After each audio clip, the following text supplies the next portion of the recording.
ଏବେ ମୁଁ ବାହାରିଲି ଘରକୁ, ମୋ ଝିଅର ମୋର ଘରକୁ ଯିବୁ। ଭାଇ ଆସିଛି ନେବା ପାଇଁ।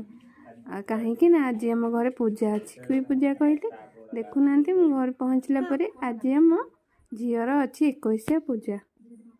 ଆଉ ମୁଁ ହେଇଛି ପିଉସୀ ପ୍ରଥମ ଥର ପାଇଁ, ଆଉ ବି ବଡ଼ ପିଉସୀ। ସେଥିପାଇଁ ପ୍ରଥମେ ଆଗେ ଯାଇକିରି ପହଞ୍ଚି ଯିବାର ଅଛି। ତ ତାକୁ ଦେଖିଲା ପରେ ଦେଖୁନାହାନ୍ତି, ଝିଅ କହୁଛି ମୁଁ ଟିକେ ଧରିବି, ମୁଁ ବଡ଼ ଦିଦି ତାକୁ ଟିକେ ଧରିବାରେ, ତୁ କେମିତି ଧରିବୁ, ପକେଇଦେବୁ କାଳେ।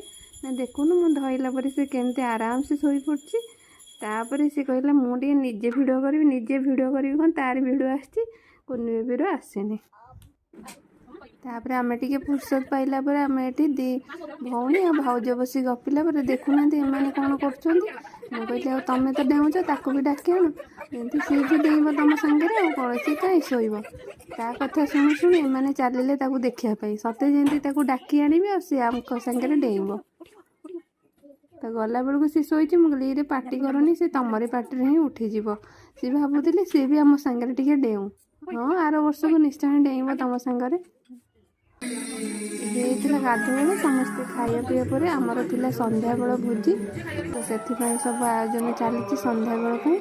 ଏବେ ଖାଲି ଏଠି ଆମ ବାପା କାକୁ ଆଉ ଏଠି ମୋ ମାଉସୀ ଦେଖୁନାହାନ୍ତି, ଏମାନେ ଥଣ୍ଡା ପିଉଛନ୍ତି। ତାଙ୍କର କଳି ଲାଗିଥିଲା କିଏ ଅଧିକା ପିଉଛି, ମାଉସୀ ବସି ତାକୁ ସମାଧାନ କରୁଛି। ଆଉ ଆମର ଷ୍ଟେଜ୍ ହେଇଯାଇଛି। ଷ୍ଟେଜ୍ ପ୍ରୋଗ୍ରାମ୍ ହେବା ପୂର୍ବରୁ ଝିଅମାନେ ତାଙ୍କ ଷ୍ଟେଜ୍ରେ ପ୍ରୋଗ୍ରାମ୍ କରିକି ଦେଖେଇ ଦେଉଛନ୍ତି ସମସ୍ତଙ୍କୁ। ଏବେ ସନ୍ଧ୍ୟା ହେଇଯାଇଛି। ସନ୍ଧ୍ୟା ହେଲା ପରେ ଭୋଜି ଷ୍ଟାର୍ଟ ହେଇଯାଇଛି। ସବୁ ଲୋକମାନେ ଆସିଯାଇଛନ୍ତି। ଏପଟେ ଆମର ଖାଇବା ପିଇବା ବି ଷ୍ଟାର୍ଟ ହେଇଗଲାଣି। ଆଉ ସେପଟେ ଆମର ଆଜି ଆମର କୀର୍ତ୍ତନ ହେବାର ଥିଲା। ଯିଏ ବି ଆମର କ'ଣ ପାଲା ଏସବୁ ଜିନିଷ କରନ୍ତି, କିନ୍ତୁ ଆଜି ଆମର ଖାଲି କୀର୍ତ୍ତନ ମଣ୍ଡଳୀଙ୍କୁ ଡକା ହେଇଥିଲା କୀର୍ତ୍ତନ ପାଇଁ। ତ ଏପଟେ ଭୋଜି ଚାଲିଛି, ସେପଟେ କୀର୍ତ୍ତନ, ଆଉ ସେପଟେ ବି ଆମର ପୂଜାରେ ବି ସବୁ ଯୋଗାଡ଼ ହେଇଗଲାଣି। ତ କେତେ ଖୁସି ଲାଗୁଛି, କାରଣ ମୁଁ ପ୍ରଥମ ଥର ବଡ଼ ପିଉସୀ ହେଇଛି। ଆଉ ଏଠି ମୋ ମାଉସୀ ତାର ଯୋଗାଡ଼ ହେଉଛି। ତାର 2 ମାମୁଁ ବି ଆସିଛନ୍ତି, ତାଙ୍କ ଘର ଲୋକ ବି ସମସ୍ତେ ଆସି ପହଞ୍ଚି ଗଲେଣି। ତାଙ୍କ ସନ୍ଧ୍ୟା ହେଇଗଲାଣି। ମୁଁ ତା ଭିତରକୁ ଯାଇପାରୁନି, ବହୁତ କାମ ଭିତରେ। ଏ ସର୍ଟ ଭିଡ଼ିଓଟେ କରିବା ବି ବହୁତ କଷ୍ଟ। ଜାଣିଥିବେ ଆଜି ମାନେ ବହୁତ ଲୋକରେ କେତେ କାମ ରହେ ଟିକେ ଘରେ।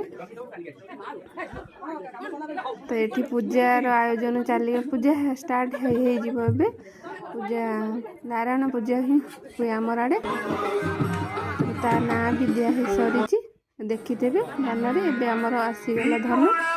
ତା ମାମୁଁ ଆଣିଛନ୍ତି ପୂଜା କରିବା ପାଇଁ, ଆସ୍ଥାନ ପାଖରେ ଧରିକି ବସିଛନ୍ତି।